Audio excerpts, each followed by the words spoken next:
تمام بزرگ اور دوستوں عزیز نوجوان ساتھی اور عزیز پیارے بچوں، تمام اسلامی ماں اور بہنوں، السلام علیکم ورحمۃ اللہ وبرکاتہ۔ الحمدللہ رب المشرقین ورب المغربین، والصلاة والسلام علی نبینا جد الحسن والحسین وعلى آلہ واصحابہ فضوف الدارین، اما بعد فاعوذ باللہ من الشیطان الرجیم، بسم اللہ الرحمن الرحیم۔ یا ایہا الذین آمنوا اتقوا اللہ وکونوا مع الصادقین، صدق اللہ مولانا العظیم وصدق رسولہ النبی الکریم، ونحن علی ذلک لمن الشاہدین والشاکرین والذاکرین والحمد للہ رب العالمین۔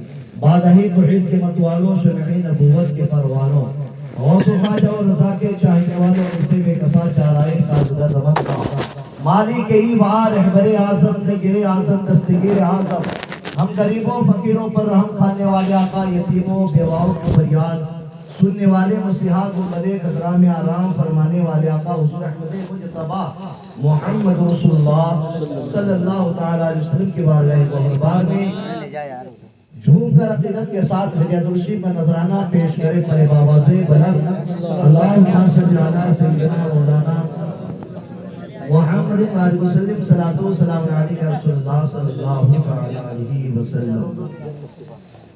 قابل مبارکباد ہے آپ تمامی عاشقان غوث و خواجہ رضا کہ آج شہنشاہ بغداد، پیر پیرا میرے میرا دستگیرہ شیخ عبدالقادر جیلانی محبوب سبحانی قطب ربانی کے یاد تازہ کرنے کے لیے محفل سجائی۔ آپ حضرات پوری بیداری کے ساتھ سماعت کر رہے ہیں انشاءاللہ تعالیٰ۔ بس یہی دعا کروں گا کہ رب کائنات آپ حضرات کو اسی طرح بیدار رکھے، اور اسی طرح حضرات جب تک میری تقریر ختم نہیں ہوتی انشاءاللہ حضرات اسی طرح بیٹھے رہے۔ بس یہی امید ہے، نہیں تو ایک جگہ جلسہ چل رہا تھا، مقرر صاحب کا نمبر آیا، حضرت نے تقریر شروع کی، بہترین انداز میں تقریر کرتے رہے۔ اچانک لوگ اٹھ کر جانے لگے، ایک کے بعد دوسرا، دوسرے کے بعد تیسرا، سب لوگ جانے لگے، لیکن اس کے باوجود بھی حضرت اپنی تقریر کو ختم نہیں کر رہے تھے۔ تمام لوگ جا چکے، صرف ایک ہی دیوانہ بیٹھا ہوا تھا، ایک شخص بیٹھا ہوا تھا۔ اب مقرر صاحب سمجھے کہ شاید آدھے لوگوں کو میری تقریر نہیں سمجھی، شاید اسی بندے کو میری تقریر سمجھوں گی، اس لیے بیٹھا ہوا ہے۔ جب وقت زیادہ ہو چکا اپنی تقریر کو ختم کیا، اور تقریر ختم کرنے کے بعد جو اکیلا بیٹھا ہوا تھا اس کو پکڑ لیا اور کہا، بھائی صاحب تم بہت ہی دیر سے میری تقریر کو سن رہے تھے، کیا تمہیں میری تقریر سمجھ میں آئی؟ پورے لوگ جا چکے تھے، صرف تم ہی اکیلے بیٹھے ہوئے تھے۔ تو پوچھا، کیا تمہیں میری تقریر سمجھ میں آ رہی تھی؟ تو بیٹھنے والا کہہ رہا تھا کہ حضرت مجھے بھی کچھ سمجھ میں نہیں آ رہی تھی۔ تو پوچھا، پھر تم بیٹھے کیوں تھے؟ تمہیں بھی چلا جانا چاہیے تھا تاکہ میں بھی اپنی تقریر کو ختم کر دیتا۔ دراصل حضرت بات یہ ہے کہ آپ جس کرسی پر بیٹھ کر تقریر کر رہے تھے وہ کرسی میری تھی، اور میں انتظار کر رہا تھا کہ آپ کب تقریر ختم کریں گے اور میں بھی جلدی سے بھاگ جاؤں۔ تو یہ شاید آپ کرسی والا ایسا نہ کرے، آپ انشاءاللہ بیٹھے رہے، میں اپنی تقریر کو فوراً ختم کر دوں گا۔ اس لیے کہ ماشاءاللہ حضرت مولانا مہربان رضا صاحب نے بہترین منقبت غوث اعظم بہترین انداز میں پڑھی تھی، تو چاہ رہا تھا کہ وہ پڑھتے رہے اور ہم سنتے رہے۔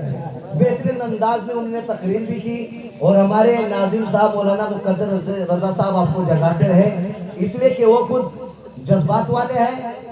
انشاءاللہ تعالیٰ اللہ تبارک و تعالیٰ ان کے جذبے کو سلامت رکھے، اور اس سرزمین کے خطیب و امام حضرت مولانا شبیر رضا قادری صاحب جنہوں نے اس محفل کو سجایا، جن لوگوں نے آپ حضرات نے ان کا ساتھ دیا اور جو کچھ خرچ کیا، اللہ تبارک و تعالیٰ اس کو ضائع نہیں فرمائے گا، بلکہ دنیا اور آخرت میں اس کا صلہ ضرور عطا فرمائے گا۔ تو میں بھی اپنی تقریر کو انشاءاللہ تعالیٰ چند نمات میں سمیٹنے کی کوشش کروں گا، لیکن رب کائنات کے بارگاہ میں دعا ہے کہ رب کائنات مجھے حق کہنے اور ہم تمام حضرات کو حق سن کے اس پر عمل کرنے کی توفیق و رفیق عطا فرمائے۔ میں بھی نعت رسول کے 3 بند پیش کرنا چاہتا ہوں، لہذا حضرات ایک مرتبہ محبت کے ساتھ رسول کائنات کی بارگاہ میں ہدایت الشریف کا نذرانہ پیش کر دے۔ بڑے بابا سے سیدنا مولانا محمد ناصر صلوات و سلام علیہ رسول اللہ صلی اللہ تعالی علیہ وسلم۔ آنکھوں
ہوں گی نصیب ان کو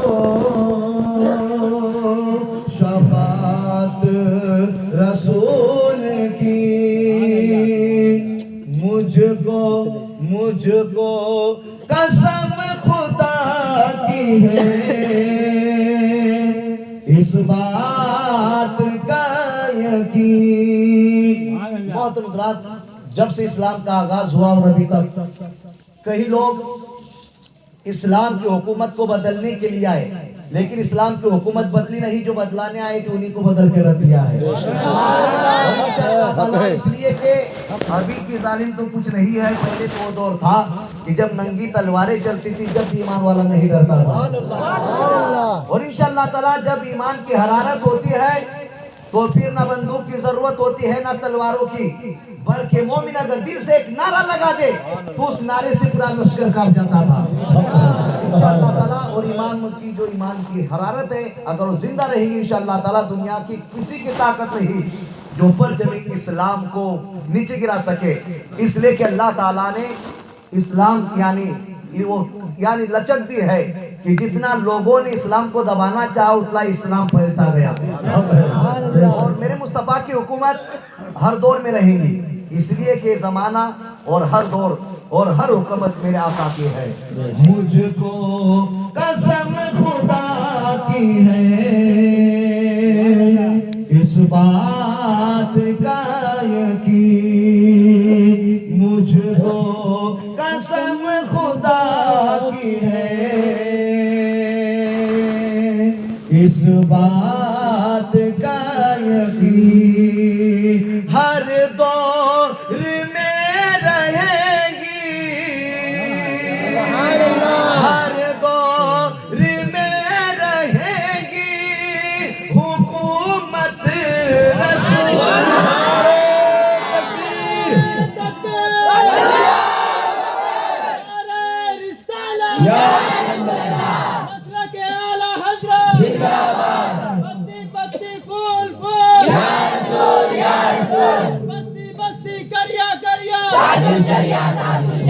نعرہ تکبیر، نعرہ رسالت، غوث الورا. مجھ کو قسم خدا کی ہے اس بات کا یقین. ہر دور میں رہے گی، ہر دور میں رہے گی حکومت رسول. آنکھوں میں جن کی بس گئی ہے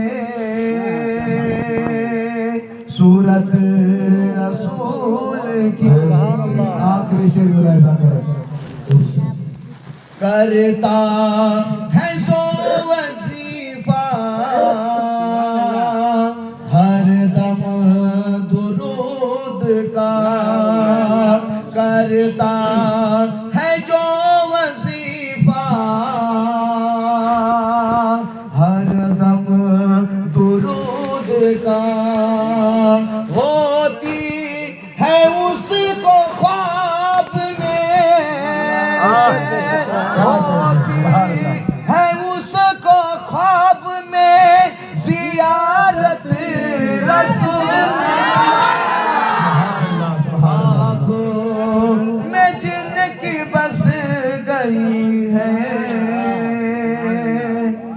صورت رسول کی. ہوتی ہے اس کو خواب میں زیارت رسول کی.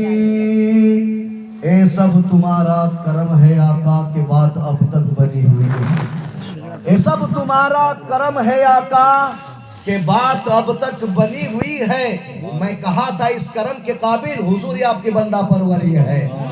اور ہم زمانے میں انداز جدا رکھتے ہیں، ہم زمانے میں انداز جدا رکھتے ہیں ہم تو محبوب بھی محبوب خدا رکھتے ہیں، محبوب بھی محبوب خدا رکھتے ہیں، اور لحد میں عشق رخ شہ کا داغ لے کے چلے۔ اعلیٰ حضرت فرماتے ہیں جزاک اللہ، نعرہ تکبیر، نعرہ رسالت، نعرہ رسالت، لحد میں عشق رخ شہ کا داغ لے کے چلے، اندھیری رات سنی تھی چراغ لے کے چلے، اور تیرے غلاموں کا نقش قدم ہے راہ خدا، ارے وہ کیا بہک سکے جو یہ سراغ لے کے چلے، کیا بہک سکے جو یہ سراغ لے کے چلے۔ چاہا گیا بہت مگر ایسا نہیں ہوا، یہ شعر ایسا ہے کہ انشاءاللہ اس کو سننے کے بعد آپ کی روح تڑپ جائے گی۔ چاہا گیا بہت مگر ایسا نہیں ہوا، چاہا گیا بہت مگر ایسا نہیں ہوا، آقا آپ کا غلام کبھی رسوا نہیں ہوا۔ چاہا گیا بہت مگر ایسا نہیں ہوا، آقا غلام آپ کا کبھی رسوا نہیں ہوا، اور جو آپ کے فقیر کو نیچا دکھا سکے زمین پر کوئی ایسا پیدا نہیں ہوا، کوئی ایسا پیدا نہیں ہوا، زمین پر کوئی ایسا پیدا نہیں ہوا۔ اور عشق ہے تو عشق کا مطلب سمجھ میں آئے گا، عشق ہے تو عشق کا مطلب سمجھ میں آئے گا، ارے ان کا رتبہ جاہلوں کے کب سمجھ میں آئے گا؟ عشق ہے تو عشق کا مطلب سمجھ میں آئے گا، ان کا رتبہ جاہلوں کے کب سمجھ میں آئے گا۔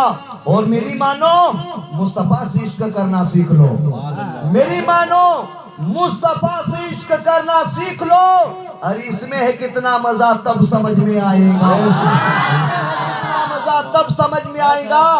اور جو ولیوں کو چھوڑ کر جاتے ہیں سیدھا خدا تک، اور جو ولیوں کو چھوڑ کر جاتے ہیں سیدھا خدا تک، قبر میں پڑیں گے ڈنڈے تب سمجھ میں آئے گا، قبر میں پڑیں گے ڈنڈے تب سمجھ میں آئے گا۔ ہم اہل سنت کا تو عقیدہ ہے کہ ہم تو اللہ والوں کو اپنا وسیلہ بنا لیتے ہیں، اور نہ ہی ہم آپ کے گھر کی بات ہے اور نہ ہی میرے گھر کی بات ہے، یہ تو قرآن مقدس کی بات ہے۔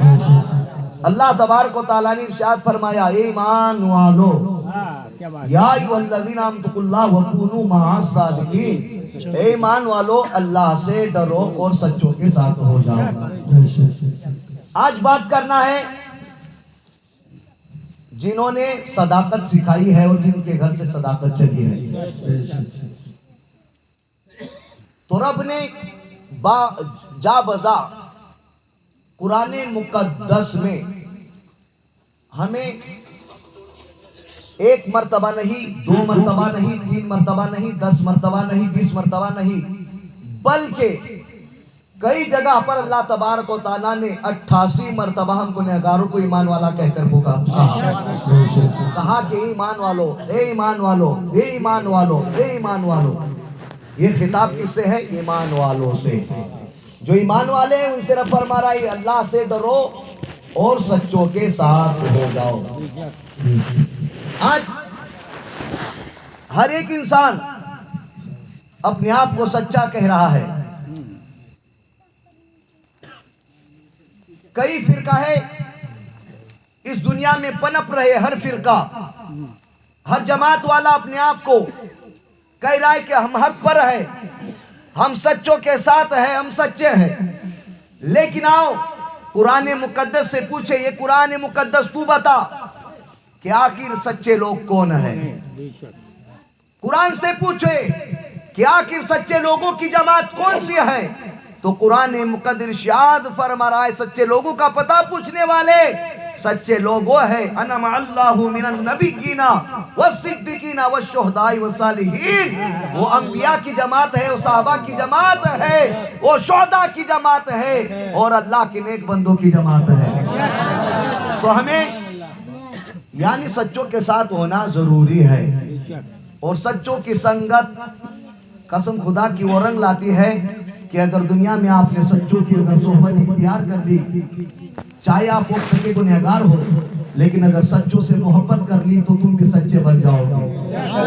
اور سچی کی محبت، اللہ والوں کی محبت۔ آج بہت سے لوگ کہتے ہیں کہ ہم تو بس اللہ کی عبادت کرتے ہیں، ہمیں اللہ کے سوا کسی کی ضرورت نہیں ہے, کسی کو وسیلہ بنانے کی ضرورت نہیں ہے. لیکن خود رب کائنات نے ارشاد فرمایا ایمان والو اللہ سے ڈرو وابتغوا الیہ الوسیلہ, اور اس کی طرف وسیلہ تلاش کرو. وسیلے کا حکم خود رب کائنات قرآن مقدس میں دے رہا ہے. تو آخر نیک لوگوں کی صحبت, نیک لوگوں سے دوستی, جو رب کائنات نے فرمایا کہ وَكُونُوا مَعَ الصَّادِقِينَ, سچوں کے ساتھ ہو جاؤ. محترم حضرات, سچوں کی صحبت ایسی صحبت ہوتی ہے, اگر انسان اگر وقت کا چور ہو اور اگر وہ سچوں کا دامن تھام لے تو اللہ والے ایک نگاہ کرم سے ولی کامل بنا دیتے ہیں. اگر چور آ جائے تو ولی کامل, شرابی آ جائے تو نمازی بن جائے, گنہگار آئے تو نیک بن جائے. ایسی ان کی نظریں ہوتی, ان کی عنایات ہوا کرتے ہیں. تو محترم حضرات, اللہ تبارک و تعالیٰ نے جب اپنے ولیوں کا ذکر فرمایا قرآن مقدس میں تو فرمایا الا ان اولیاء اللہ لا خوف علیہم ولا هم يحزنون, خبردار بے شک اللہ تبارک و تعالیٰ نے سب سے پہلے حرف تنبیہ لایا, خبردار کا لفظ لایا اللہ, اس کے بعد انا جو حرف تاکید ہے, کسی بات کو بتانے کے لیے پختہ کرنے کے لیے حرف تاکید لایا جاتا ہے, اسے انا. تو محترم حضرات, اللہ تبارک و تعالیٰ نے دو لفظ لائے جب اپنے ولیوں کا ذکر کیا تو پہلے کہا اللہ خبردار ہوشیار, دوسرا فرمایا انا بے شک اللہ کے ولیوں کو نہ کسی چیز کا خوف ہے اور نہ کسی چیز کا عذاب. غور کرنے کا مقام ہے کہ رب نے جب نماز کا حکم دیا تو فرمایا اقیموا الصلاۃ, نماز قائم کرو. اس سے پہلے یہ نہیں فرمایا کہ خبردار ہوشیار, یہ لفظ نہیں فرمایا. روزہ رکھنے کا حکم دیا, فرمایا اتموا الصیام, روزہ رکھو. رب کائنات نے روزہ رکھنے کا حکم دیا لیکن کبھی بھی خبردار نہیں کیا. رب کائنات نے حج کرنے کا حکم دیا, زکوٰۃ دینے کا حکم دیا, لیکن اس سے پہلے کبھی بھی خبردار نہیں کیا. آخر اس کی وجہ کیا ہے؟ غور کرنے کا مقام ہے کہ نماز افضل العبادت, تمام عبادتوں میں افضل ہے, تمام عبادتوں میں جس کو فضیلت حاصل ہے وہ نماز ہے. لیکن رب کائنات نے کبھی بھی خبردار والا لفظ نہیں لایا کہ نماز پڑھنے والے خبردار, یہ نماز پڑھنے والے خبردار, کبھی یہ نہیں فرمایا. یہ روزے رکھنے والے خبردار کا لفظ کبھی رب کائنات نے ارشاد نہیں فرمایا. لیکن جب اپنے نیک بندوں کا ذکر فرمایا, اس لیے کہ رب کائنات عالم الغیب الشہادہ ہے, اسے خبر تھی, اسے معلوم تھا کہ جب یعنی کچھ لوگ ایسے بھی نالائق پیدا ہو جائیں گے جو نمازوں کے انکار نہیں کریں گے, روزوں کا انکار نہیں کریں گے, حج کا انکار نہیں کریں گے, زکوٰۃ بھی بہت دیں گے, نمازیں بھی اتنا پڑھیں گے کہ پورا ماتھا کالا کر لیں گے, لیکن رب کو معلوم تھا کہ ان باتوں کا انکار نہیں کریں گے. لیکن جب میرے بندوں کا ذکر آئے گا, میرے ولیوں کا ذکر آئے گا, تو میرے ولیوں کی شان میں توہین والا لفظ استعمال کریں گے, میرے ولیوں کو کرامت کا انکار کریں گے. اس لیے سب سے پہلے رب کائنات نے یعنی آگاہ کر دیا, خبردار کر دیا. آپ کو معلوم ہے کہ خبردار کا لفظ کہاں لگایا جاتا ہے؟ تو محترم حضرات, آپ نے دیکھا ہوگا کہ جہاں آپ نے لائن کے بڑے بڑے بورڈ دیکھے ہوں گے, جہاں پاور ہاؤس ہوا ہے اس پاور ہاؤس میں ڈینجر لکھ دیا جاتا ہے, خبردار کا لفظ لکھ دیا جاتا ہے, لال نشان میں لکھ دیا جاتا ہے. آخر اس کی وجہ کیا ہے؟ عقل مندوں نے نشان اس لیے لگائی, سامنے والا ہر ایک گزرتا ہے, ان لوگوں کو بتا رہے ہیں کہ سامنے والے گزرنے والے کبھی بھی اس پاور ہاؤس سے ٹکرانے کی کوشش نہ کرنا, پاور ہاؤس سے ٹکرانے کی کوشش نہ کرنا. آپ نے دیکھا ہوگا کہ یہ لائٹ ہے, آپ کو معلوم ہے کہ اس سے تم اپنے اندر گھر کو روشن کر سکتے ہو, لیکن کبھی بھی عقل مند اس لائٹ کو نہیں پکڑتا ہے. اسے معلوم ہے کہ اگر میں نے لائن کو پکڑ لیا تو مجھے کرنٹ لگ جائے گا, جان چلی جائیں گی. تو اس جگہ ڈینجر کا بورڈ لگا دیا گیا, وہاں خبردار آگاہ کر دیا گیا. اسی طریقے سے رب اپنے بندوں کو بتانا چاہتا ہے کہ جس طریقے سے تم اس لائٹ سے اپنے اندھیرے گھر کو روشن کر سکتے ہو, اپنے اندویرانے کو روشن کر سکتے ہو, لیکن کبھی بھی اس لائٹ سے ٹکرانے کی نہ کوشش کرنا, اس لیے کہ اس کو چھونے سے تمہاری جان جا سکتی ہے. اسی طریقے سے رب اپنے بندوں کو سمجھانا دینا چاہتا ہے اے میرے بندو خبردار، یہ میرے ولی ہے، یہ میرے محبوب بندے ہیں، تم اپنے ویران دل کو ان کا قرب حاصل کر کے روشن کر لینا، تم اپنے ویران دل کو روشن کر لینا، لیکن کبھی بھی ان سے ٹکرانے کی کوشش نہ کرنا۔ اگر لائٹ کو چھونے سے جان جا سکتی ہے، پاور ہاؤس سے ٹکرانے سے جان جا سکتی ہے، تو ولیوں سے ٹکرانے سے ایمان جانے کا خطرہ ہے۔ کبھی بھی ولیوں سے ٹکرانے کی کوشش نہ کرنا، اس لیے رب کائنات نے خبردار کر دیا کہ خبردار میرے ولیوں کے کرامات کا انکار نہ کرنا، میرے ولیوں کے کمالات کا انکار نہ کرنا، اس لیے کہ ان کے پاس جو کچھ بھی ہے سب کا سب میرا عطا کیا ہوا ہے، یہ میرا عطا کیا ہوا ہے، اس لیے ان سے کبھی بھی ٹکرانے کی کوشش نہ کرنا۔ محترم حضرات، بات چل رہی ہے اللہ کا خوف، اللہ کا ڈر، تو سب سے پہلے اللہ تبارک تعالیٰ نے ارشاد فرمایا ایمان والو اللہ سے وَكُونُوا مَعَ الصَّادِقِينَ، اور سچوں کے ساتھ رہو۔ سب سے پہلے ہمیں اللہ کا ڈر اپنے دلوں میں بسانا ہوگا۔ اب آپ سوچ رہے ہوں گے کہ اللہ کا ڈر کیا ہے؟ کیا ہم پوری دن رات ایک کمرے میں بیٹھ کر وہی روتے رہے یا اللہ میں تجھ سے ڈر رہا ہوں، یا اللہ تیرا ڈر میرے دل میں ہے؟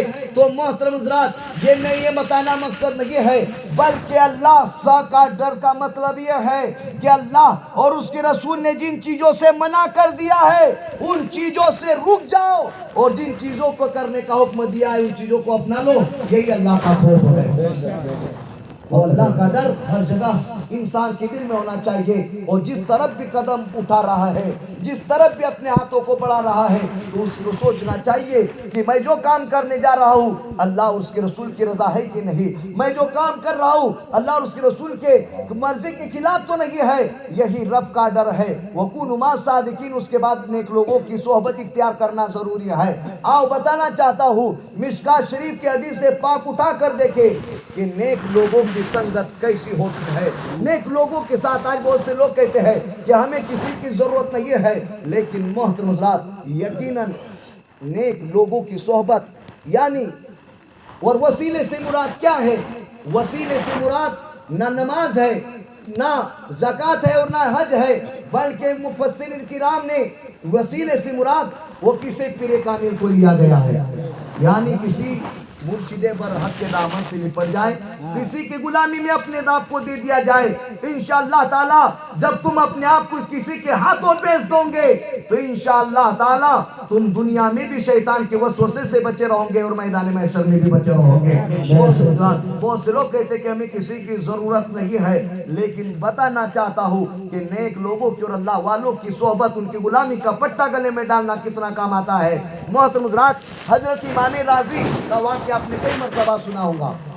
حضرت امام راضی کوئی معمولی عالم دین نہیں، بلکہ ایسے عالم باعمل، ایسے مفسر، ایسے محدث، ایسے مفکر، اور ایسے آپ یعنی میدان مناظرہ کے مناظر تھے کہ ہر سوال کا جواب آپ فوراً دے دیا کرتے تھے۔ وہ محترم حضرات، حضرت امام راضی پوری زندگی بھر مناظرہ کرتے رہے، مباحثہ کرتے رہے، لوگ اللہ کی وحدانیت پر دلیلیں دیتے رہے، رسول کی رسالت پر دلیلیں دیتے رہے۔ ایک وقت ایسا آتا ہے کہ حضرت امام راضی کے انتقال کا وقت قریب آتا ہے۔ جب آپ اس دنیا کو چھوڑنے کا، الوداع کہنے کا وقت قریب آتا ہے، تو محترم حضرات قرآن مقدس میں بتایا گیا ہے ان الشیطان للانسان عدو مبین، کہ بے شک شیطان انسان کا کھلا ہوا دشمن ہے۔ کیا ہے شیطان؟ آخر شیطان جو معلم الملائکہ، فرشتوں کا سردار رہ چکا ہے، فرشتوں کا استاد شیطان ابلیس لعین رہ چکا ہے، آخر اسے جنت سے کیوں نکالا گیا؟ تو اس کی وجہ محترم حضرات یعنی حضرت آدم علیہ السلام جب اسے حکم دیا تھا کہ فسجدوا آدم، آدم کو سجدہ کرو، تو اس نے سجدہ کرنے سے انکار کر دیا تھا، اور اسے گھمنڈ آ گیا تھا، یعنی تکبر آ گیا تھا۔ اس نے رب کی بارگاہ میں عرض کیا، مولا خیر منہ، میں آدم سے بہتر ہوں، میں آدم سے بہتر ہوں، میں اسے سجدہ کیسے کر سکتا ہوں؟ تو محترم حضرات سب سے پہلے یہ جو ہمارے دلوں میں گھمنڈ اور تکبر ہے، کبھی بھی انسان کو اپنے طاقت پر، اور اپنے مال پر اپنی دولت پر گھمنڈ نہیں کرنا چاہیے، اس لیے کہ ہمارے سامنے کئی مثالیں پڑی ہوئی ہیں۔ نمرود نے اپنی طاقت پر گھمنڈ کیا، رب کائنات نے نمرود کی ہستی کو مٹا کر رکھ دیا۔ فرعون نے اپنے آپ پر گھمنڈ کیا، اپنی طاقت پر اپنی دولت پر گھمنڈ کیا، رب کائنات نے فرعون کی ہستی کو مٹا کر رکھ دیا۔ تو بندہ مومن کو اپنی دولت پر نہیں، اپنی حکومت پر نہیں، اپنی طاقت پر ناز نہیں کرنا چاہیے، بلکہ اسے تو اللہ کی رحمت اور مصطفیٰ کے کرم پر ناز کرنا چاہیے۔ اس لیے کہ ہمیں جو بھی ملا ہے تو یہ رب کی عطا ہے، یہ مصطفیٰ کا صدقہ ہے۔ تو اپنے دلوں سے گھمنڈ تکبر نکال دے، انشاءاللہ تعالی جب یہ چیز ہمارے دلوں سے نکل جائیں گی تو بے شک ہمارے دل میں اللہ کا ڈر پیدا ہو جائے گا۔ حضرت امام راضی زندگی بھر مناظرہ کرتے رہے۔ تو محترم حضرات بتانا چاہتا ہوں کہ نیک لوگوں کی صحبت ان کی غلامی کا پٹا ڈالنا کیوں ضروری ہے۔ حضرت امام راضی کا جب انتقال کا وقت قریب آیا، آپ بستر پر آرام کر رہے، بستر پر لیٹے ہوئے ہیں، اتنے میں شیطان آ جاتا اور کہتا ہے امام راضی آپ زندگی بھر مناظرہ کرتے رہے، لوگوں کا صداقت اور لوگوں تک وحدانیت کا پیغام بتاتے رہے، اے امام راضی بتاؤ کیا اللہ ایک ہے؟ حضرت امام راضی نے کہا الحمدللہ بے شک اللہ ایک ہے۔ تو اس نے کہا کہ پھر اس پر دلیل دو۔ شیطان لعین کوئی معمولی نہیں تھا، بلکہ وہ فرشتوں کو سبق دیا کرتا تھا، فرشتے اسے جھلا جھلایا کرتے تھے۔ وہ عزازیل، وہ ابلیس لعین کا وہ مرتبہ و مقام تھا، اس کا نام کہیں پر عابد کہیں پر زاہد، ایسا وہ عبادت گزار بندہ تھا، لیکن اس نے ایک مرتبہ حکم الہی کو توڑ دیا اور آدم علیہ السلام اللہ کے نبی کی توہین کی، تو توہین کے بنیاد پر اسے توہین کی وجہ سے رب کائنات نے جنت سے نکال دیا، کہا کہ مربوط جنت سے نکل جا۔ تو محترم حضرات ابلیس لعین نے کہا امام راضی بتائیے کہ اللہ ایک ہے، تو دلیل دے، تو کہا بے شک اللہ ایک ہے، قل هو اللہ احد، بے شک اللہ ایک ہے۔ آپ دلیلوں پر دلیلیں دیتے رہے، لیکن شیطان تمام دلیلوں کو کاٹتا رہا یہاں تک کہ 360 دلیلیں حضرت امام راضی نے دی تھی۔ اس کے بعد تمام دلیلوں کو مردود کاٹتا رہا۔ امام راضی اب پریشانی کے عالم میں ہے، کہ اب کیا کیا جائے، اس لیے کہ محترم حضرات شیطان تو یہی چاہتا ہے کہ بندے کا ایمان کیسے نہ کسی طریقے سے برباد کر دیا جائے۔